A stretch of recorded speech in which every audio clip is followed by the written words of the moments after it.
So we're here for the first video diary of Novus Victoria, and we've got a really special guest. We've got Andrew Walsh from Walsh Developments, who's here to give us a bit of insight about being a developer and what it takes to be a developer. So Andrew, I just want to ask a couple of questions. First of all, can you tell us a little bit about the biggest challenges you have as you face being a developer? Yeah, well, thanks for having me on. There's, as you know, with development, there's a lot of different factors that you need to assess before going into a development. Some of our greatest struggles or greatest tests are actually around finding the right sites and the right opportunities to actually be able to develop them. In our business, we've got commercial development, we've got residential development as well. So we wear both hats when we're looking at assessing a site, whether there is that mixed use component in there that we can be able to get through on a certain margin from a residential perspective, but the commercial might be able to bounce that up if we can get the structure right through the mixed use. So that's the front end challenge, I suppose, is finding the right sites for development. But then to sit alongside that is getting the right finance pack, especially in the current market environment around financing, whether it's acquisition funding or construction funding. It's very difficult to get it at the right rate. It's quite easy to get money if you've got a good site, but it's quite difficult to get it at the right rate. And the residential market in particular in Victoria at the moment is very difficult, it's very slow, so you need to take that into account when you are looking at your financing. So if you look at the start, our biggest difficulties are finding the right sites, and then it's all around finance and having patient partners that can sit there from a finance perspective to be able to work through the ups and downs of the development market, because a project would be great if you could buy it in March and complete the whole thing in April, but development is a marathon and it takes a long time and the markets can swing in between, so you need patient partners to be able to work through that. Which probably leads us on to the second question, which is what's your biggest fear when starting out development, and what would you advise when you're starting out? So what's the thing which the thing you focus on because that's your biggest fear? I think the biggest fear is not achieving really what you set out to do, and I one of my big things to talk to the staff around is for us to progress and for the business to go forward and for our teams to go forward and for everyone to go individual, you need to make decisions, and your greatest fear for me always come from not making a decision, because that fear gets bigger and bigger and greater, and then you think of worse things that can happen instead of getting on. Trust that you've done the process through your due diligence, trust your consultants that you engage through that period, and then make a decision. Are you going to do it or not do it? And if you do it, there's going to be issues that you hadn't planned for that come along the way, but you need to be able to react to that and deal with them at those times where if you're always too worried and never make a decision, well, you're never going to go forward, you're never going to develop anything, you're never going to progress your business or your team. Because I look at a lot of our younger team and they look at what's at stake and from a dollar amount for a project, and for me, too many of them have been too comfortable just sitting on the fence, not really wanting to make a decision. But how are they going to be able to grow in their business life if they don't learn from making decisions? Because if they're young, they might make 2 good decisions and 8 bad ones out of 10, for example. They're not going to be catastrophic business decisions because we wouldn't put them in that environment to do that. They're going to be small internal decisions that they get wrong. But then, as they progress through their career, they might get to late 30s, 40s, they're making 1 bad decision and 9 great ones.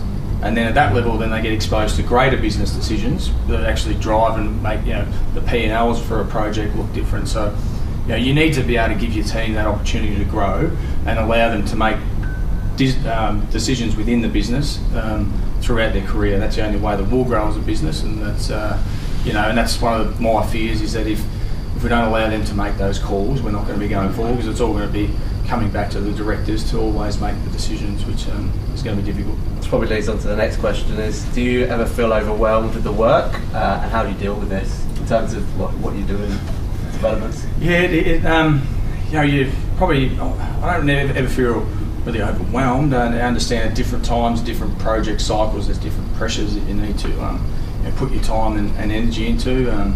One of the greatest discussions around work-life balance and how does that work, and is it 50% work and 50% away from work, and but for me there's different times that balance needs to play out. If there is pressures around a program or around a project, then your work-life balance is 100% work, and away from work is minimal. But there's other times where programs are going well, things are set on site that then you can balance out and works the other way. So we just need to make sure that we're always conscious of what's happening, try and foresee and forecast what's coming through. But we just need to make sure that that work-life balance is there, but it's always not going to be 50-50. There's different times you need to attribute yourself more to work or more to your personal life to make sure that you're not being overwhelmed at any time. In terms of what do you think makes a successful developer?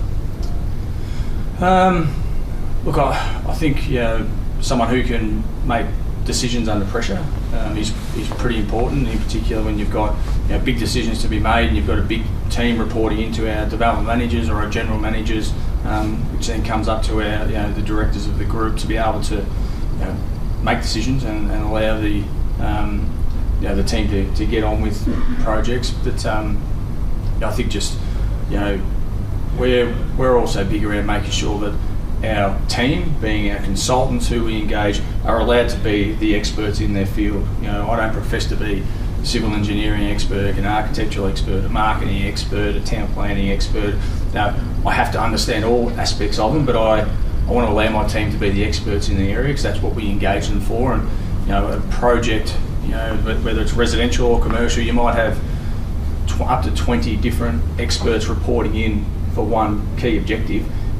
You need to allow them to be those experts, allow them to have their voice and opinion, and you need to be able to challenge that. I need to be able to challenge it because I've got different outcomes that I wanted to achieve. But I think if you're not allowing open discussions within PCG meetings or on-site construction meetings, then you're not going to get the best reward, because people will be too scared to speak up, to give their expert opinion forward, because they know that you're just going to knock it back all the time. And for me, that's not a productive way of developing a project, because there is so many aspects that need to that need to be delivered, and you need experts there to be able to do that. One final question, which is probably everyone's dying to ask, is so I'm young, I've just started work or just come out of work. Where should I buy? You're young? Yeah. You're young. Oh, yeah. I'm apparently young. I've just started work and I want to buy my first house. Where should I buy my development? Where should I buy my house? Yes, well, apart from Thornton Park. I was going to send you my project, WelshDevelopments.com. Because I think I can only comment really on the Melbourne first home buyer market, because that's really from our residential space that I deal with. You read all the articles around the apartment market, you read them all around the land subdivision market. I think there's great opportunity out there for people coming into their first home, because there's great incentives out there, from either government incentives, developer incentives, builder incentives, and there's no urgency right now to come and make a decision straight away. For example, in our residential projects, would have someone come in, they'd look at a block of land, they'd almost sign a contract on the day. If not, it'd be done within the week. Now it's taking people maybe 2 months to actually commit to a block and a house, which is so there's enough time for first home buyers, young people looking to get in the market, to actually take time and try and layer your package, whether it's a house and land package, to make sure you are getting maximum value, because developers and builders out there are providing some great value at the moment to hit sales rates, to be able to provide a greater number of people to be able to get into their first home. So I'm bullish about owning a piece of dirt.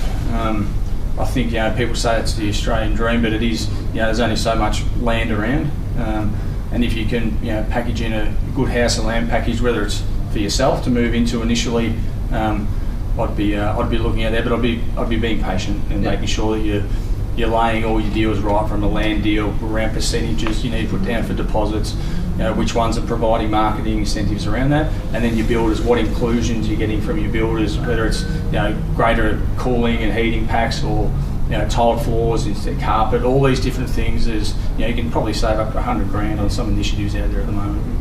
Brilliant. Well, thanks so much. Thank you, Andrew. No worries. Thanks, mate, for your time. So first one of the diary. So stay tuned for the next one, which will be coming soon. Thank you, Ian. Cheers. Go on, mate.